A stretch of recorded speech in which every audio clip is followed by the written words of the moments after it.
What's up, guys? Today I want to talk about my 1 year of living in Barcelona, where I went as a grad school student as part of my personal sabbatical after living so many years in New York City. And I'm originally from Turkey, by the way, but I moved to New York when I was 25 and I spent over 15 years in New York working mostly in marketing. And I really needed to take a sabbatical, and Barcelona for me was the perfect place because I had been to Barcelona many times as a tourist and I really liked the city for so many reasons: the climate, the landscapes, the architecture, the beautiful coastline, the beaches, the pedestrian friendliness, the cleanliness, and also just it overall being a beautiful, classy society after New York, where things are dirty, noisy, ghetto. It was just the perfect, and just like that, obviously it's a siren, which is understandable, but New York is just really noisy, guys, and I hear this from the 10th floor here in Chelsea. All right, so let's get to it. I'm going to talk about my costs and how much I basically paid for certain things, and I'm going to translate those prices to sort of New York, sort of compare them. Okay, so let's start with housing and rents. I actually was quite lucky in this category because I have two lovely friends, Dutch Turkish gay couple, that own an apartment in Barcelona. So I rented directly from them and it was slightly below market. The apartment was gorgeous, just 2 blocks from La Sagrada Familia, and my rent was just 1,500 euros. And I had 2 bedrooms. One of them was a small guest room, but it was fairly big for one person. So what ended up happening is that from time to time, I rented the guest room to my friends and friends of friends, just because there's a lot of people traveling to Barcelona throughout the year. So it was not difficult at all. So I ended up paying about 1,000 a month net after all the income from subletting and sharing the space. But it was like a week and a month that I would have someone, so it was not bad at all. I still had a lot of privacy. Utilities and Wi-Fi. I honestly, the Wi-Fi, the utilities, average all complete, like total, I was paying about 175 euros a month. Let's actually round it up to 200. So yeah, 1,500 for rent, 200 for utilities, and then I made some money back from all the subletting. So my net monthly cost of housing was about 1,200, including the utilities. Groceries. So obviously after New York, which is very expensive when it comes to groceries, and also really low in quality with all the low quality ingredients that you get in the US, because the EU has a lot higher, much higher standard in food security and food safety. So in the US, you either pay a normal price to eat like crap, or you have to pay like so much more just to get a healthier option that normally is the norm in the EU. So my cost of living in terms of groceries was not so bad at all. For one person, I was paying about 30 to 40 euros a week for my groceries. I know, seriously. And I was able to get fresh bread, good cheese, fresh produce, meat. And honestly, I ate also out about 3 times a week, which cost me about 10 euros a meal. So 10 to 15 euros a meal. It would usually be like a menú del día kind of option, which all the restaurants in Spain for lunchtime or even for dinner will have a menú del día, the menu of the day. So and let's also not forget that there's you don't have to like add a tax and a tip on top of what you're paying for your meal in terms of dining out. In terms of coffee culture, I went to a coffee shop almost daily to go and like spend some time. The beautiful thing about Barcelona and in Spain in general is that there are so many cute coffee shops, but they're also like social gathering spots for the neighborhood. So you go to one of them, there's like many tables and seats that you will see like the the lovely aunties in the neighborhood gathering and sort of having an afternoon coffee together. You will see the old men like hanging out, reading a book or a newspaper, people just with their laptops. It's like a social gathering space. So I was paying 150 or 160 for my daily Americano. And usually you pay about €2 for cappuccino, but that was the daily cost for coffee. Transportation, so I was actually, I subscribed to the city bike share program, which was €50 per year. And for each e-bike ride, you would pay 35 cents. And for the €50 already included free rides on the regular bike. So when you compare to New York, where you pay about $250 to sign up for the already sponsored city bike system, which is sponsored by city, unlike in Barcelona, it's just a city-run system. So it's not sponsored by Citibank or any other corporation, and it's a lot cheaper. And the coverage, the stations, like it was amazing. You would have an option always everywhere. Here in New York, again, $250 just to be a member, and that includes the free regular bike rides. But for the e-bikes, you pay about $350 for 10 minutes, which is insane. So, and here in New York, because of the high cost, you don't see a lot of bike users. There's like, in the bike lanes, you have like most of the bike people here in New York are delivery people. And other than that, the rest is 90% men and only a small percentage of women. In Barcelona, you have most of the bike people as like the city residents. There's also, of course, delivery people. And among those residents, there's a gender balance, which is amazing to see. Also, the traffic police in Barcelona is very strict with endorsing traffic rules. Like you will often see a bike, someone getting a ticket for example, having earphones in their ears. I actually got ticketed for that reason, unfortunately. And the fee is €100 if you pay within the first 10 days, and then it goes up to €200. Here in New York, where I live, bike users are fucking trash. They don't respect the civilians, they don't respect the pedestrians. They go in all directions. This is not even a thing in Barcelona. Like, Barcelona is such a civilized city and a society next to this ghetto city that's called New York City.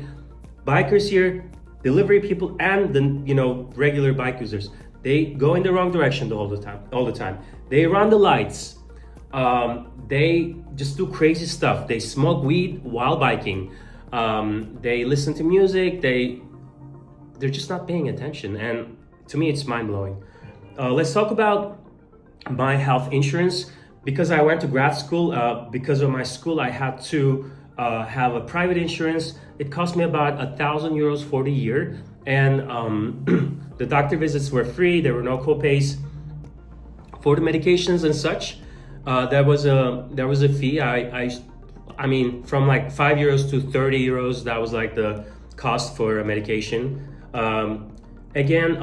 I didn't use going back to transportation, I didn't really use the subway system or metro system that much, but the 10 pass would be, which you can have a free transfer between buses and the trains and trams in the same zone. It was about €12 at the time, so 10 pass, but I rarely used it because I was biking everywhere. And back to the health insurance, my cost for the whole year was €1,000. Speaking about the education costs, I went to EU Business School Barcelona, and I pursued a master's degree in digital marketing and AI. So this degree cost me a total of €15,000 with all the costs of everything. And the visas and everything else, they cost me about, I worked with a local lawyer because I didn't have time to get my visa here in New York, so I went to Spain as a tourist, and then I worked with a local lawyer, and I paid this person about €400. My visa cost and other like associated costs were another €300.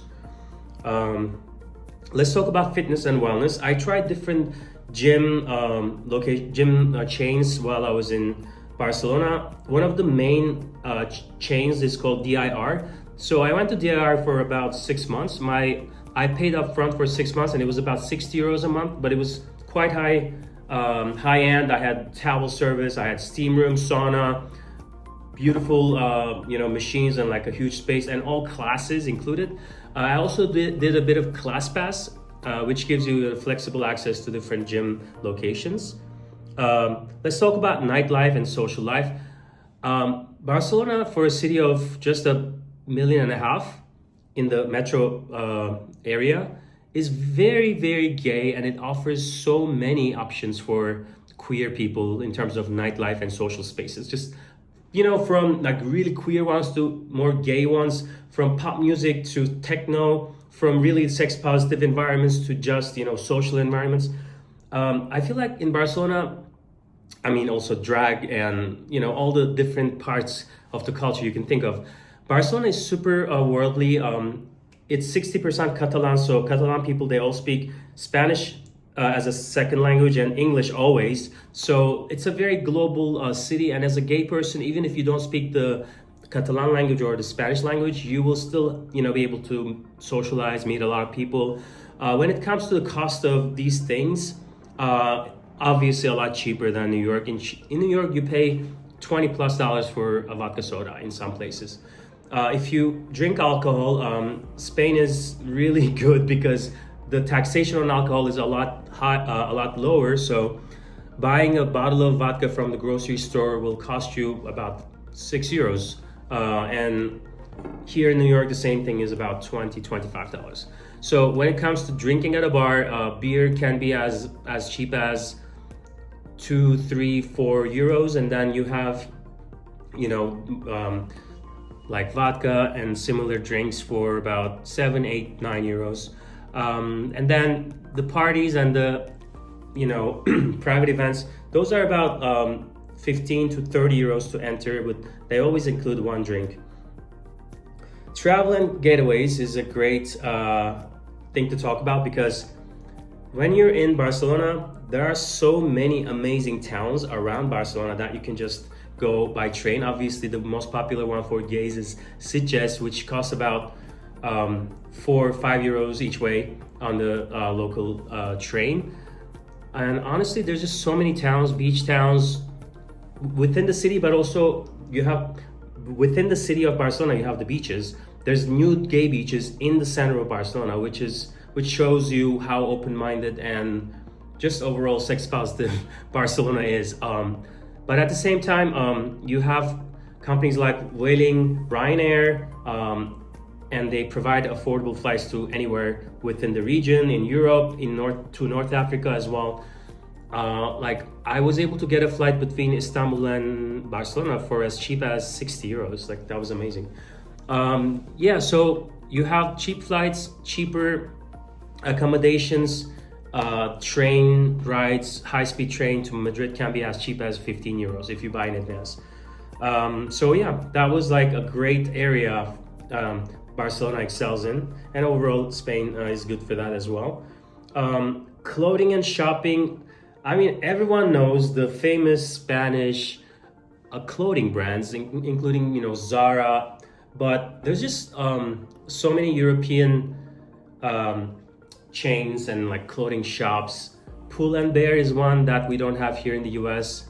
Decimas is one that's Spanish that I really like. So clothing to me was it wasn't like I was there to shop for clothing, but from time to time I did shop.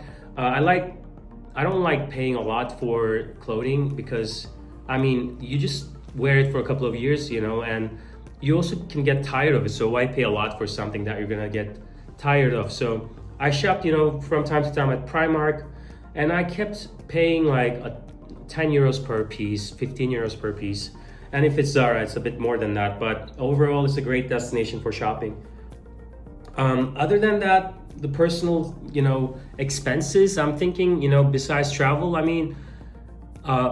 overall during 1 month, my expenses were housing, utilities, groceries, gym, phone bill, which was 10 euros only on Vodafone, and I'm still keeping the number because I activate it when I need it, and it gives me 6 gigabytes to roam within the EU and Turkey. So it's like a lot cheaper than just buying data for travel, and I'm keeping my Spanish number.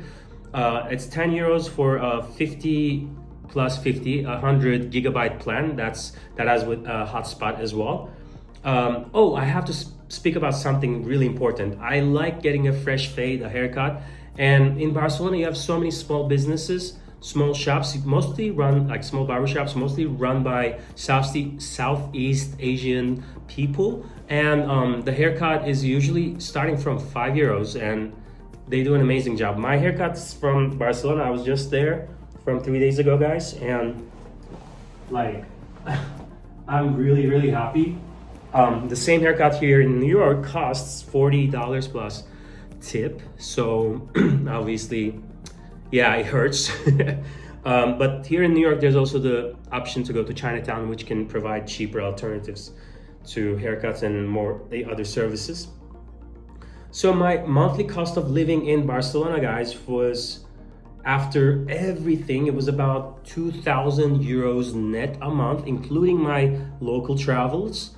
And I spent about 25,000 euros. Mind you, before the crazy dictator was in charge, the exchange rate between Euro and USD was more favorable for us Americans. It was close to the, almost like parity level. Nowadays, it's a lot worse. So basically, all the things I mentioned are gonna cost you at least 10% more. However, life in Barcelona, for such a big city, like such big global city with a huge impact, cultural, footprint, it's quite affordable. And I'm speaking with the privilege of someone from New York, and I acknowledge that. But just overall, I think people have access to a better life standard in Barcelona when you compare it to the life standard here in New York, because people have to pay up to half of their income for housing here in New York. Groceries are really expensive, and just life quality is just so bad. I mean, the one thing I'm going to conclude this video with is that Barcelona is a very democratic city. Democratic as in, you don't have to be rich. New York used to be like that, but New York's now turning into a freaking Dubai. It's like soulless, and basically people are trained to think if something's expensive, it's good. That's not the case in Barcelona, because first of all, the city is an example in urban design. Like the rest of the world is trying to learn from Barcelona, because Barcelona has so many beautiful streets close to traffic, beautiful parks, there's benches everywhere. Everyone's constantly outside, sitting, lounging, chilling, socializing, biking around, sitting with friends and neighbors. Here in New York City, try sitting in a city bench. Maybe like in the parks it's different. Try sitting, I'm not kidding you, and I can say this because I'm not from this country originally, so the inner workings of this country do not concern me. I'm not gonna be politically correct, okay?